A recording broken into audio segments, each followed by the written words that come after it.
எறா தொக்கு எப்படி செய்யறதுன்னு பார்க்க போகிறோம். முதல்ல எண்ணெய் ஊற்றி கொஞ்சோண்டு சோம்பு கடுகு போட்டுக்கிட்டோம். இப்போ கட் பண்ணி வச்ச வெங்காயம்,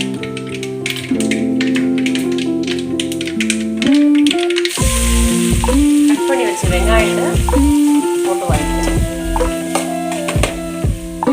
இது எறா வந்து வாங்கினது 1 கிலோ. உரிச்சு முடிச்சோடனே 400 கிராம் தான் இருந்துச்சு. அதுதான் இப்போ செய்ய போகிறோம்.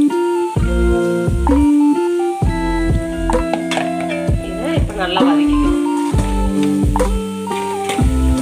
வெங்காயம் நல்லா வதங்கினதுக்கப்புறம் இன்னைக்கு எறா தொக்கு எப்படி செய்கிறோன்னா கொஞ்சம் கத்திரிக்காயும் எறாவும் போட்டு செய்கிறோம். வித்தியாசமாக வெங்காயம் நல்லா வதங்கினோடனே கொஞ்சம் இஞ்சி போட்டு பேஸ்ட் கொஞ்சம் போட்டு நல்லா வதக்கணும். பச்சை ஸ்மெல் போகிற வரைக்கும் நல்லா வதக்கணும்.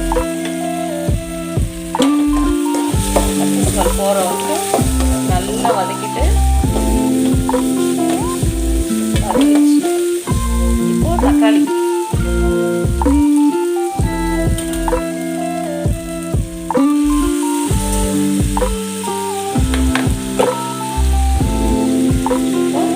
வதங்கணும். தக்காளி நல்லா வதக்கிறதுக்கு கொஞ்சம் உப்பும் மஞ்சத்தூளும் போட்டு வதக்கணும்னா சீக்கிரமாக தொக்காயிடும்.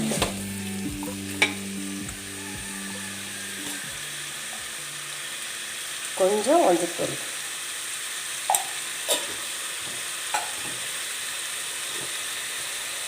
இந்த தக்காளி வதங்குற அளவுக்கு உப்பு,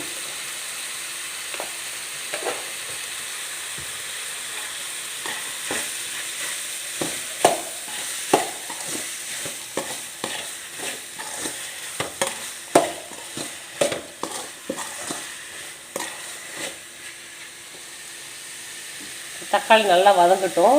கொஞ்சம் நேரம் மூடி வைக்கலாம்.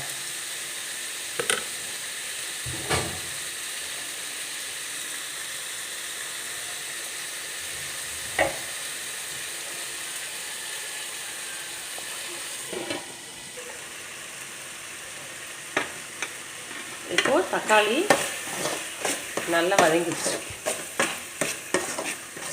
நல்லா வதங்கி தொக்காயிடுச்சு.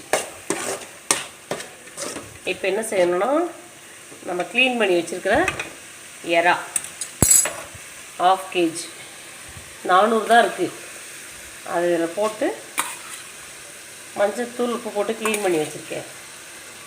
அதை இதில் போட்டு நம்ம நல்லா வதக்க வேண்டியதான்.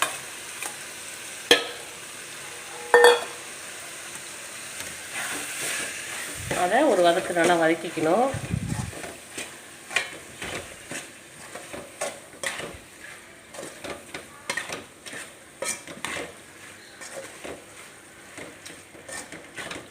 அதுக்கப்புறம் கட் பண்ணி வச்சுருக்கிற கத்திரிக்காய்,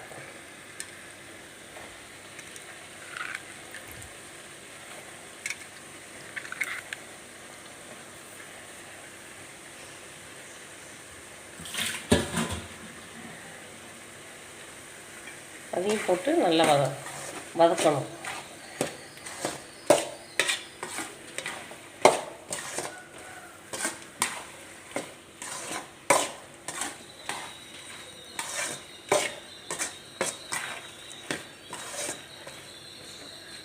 கொஞ்சம் நேரம் வதங்குற வரைக்கும் விட்டுட்டு அதுக்கப்புறம் தேவையான பொருள் போடலாம். ஒரு எறாவும் கத்திரிக்காயும் நல்லா வதங்கி வந்துடுச்சு. தண்ணி ஊற்ற தேவையில்லை. ஒரு குழம்பு மாதிரி வேணும்னா தண்ணி ஊற்றிக்கலாம். இந்த மாதிரி தொக்கு மாதிரி வேணும்னா தண்ணி இந்த தண்ணியே போதும். எறாவிலேருந்து வரக்கூடிய தண்ணியே போதும். இப்போ தேவையானதை போட்டுக்கலாம். இப்போது தேவையான அளவுக்கு தனி மிளகாத்தூள் ஒரு 2 ஸ்பூன், அதுக்கப்புறம் மிளகு 2 ஸ்பூன்,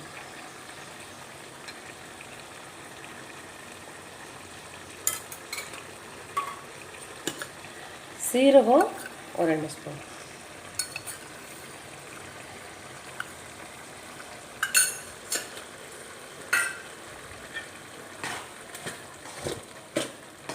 நல்லா வதக்கிக்கணும். ஏற்கனவே தக்காளி வெங்காயம் வதக்கும் போது கொஞ்சம் உப்பு போட்டிருக்கோம். இப்போ கொஞ்சம் மட்டும் போட்டுக்கணும். கொஞ்சம் மட்டும்.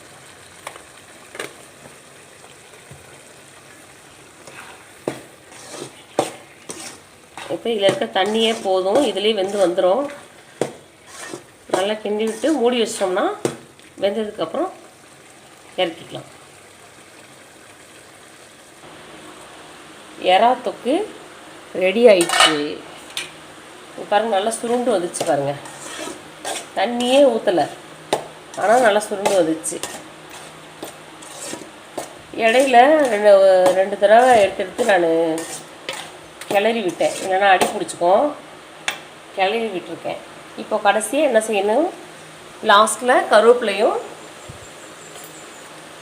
கொத்தமல்லி தலையும் கொஞ்சம் போடணும். கொஞ்சம் கருவேப்பிலை, கொஞ்சம் கொத்தமல்லி தலை கீழே நம்ம அதில் போட்டுறணும். போட்டுட்டு ஆஃப் பண்ண வேண்டியதுதான். இதான் எறா கத்திரிக்காய்.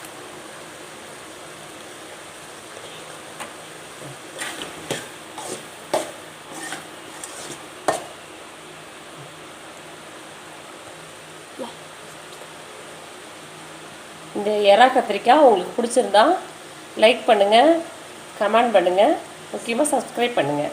Thank you viewers.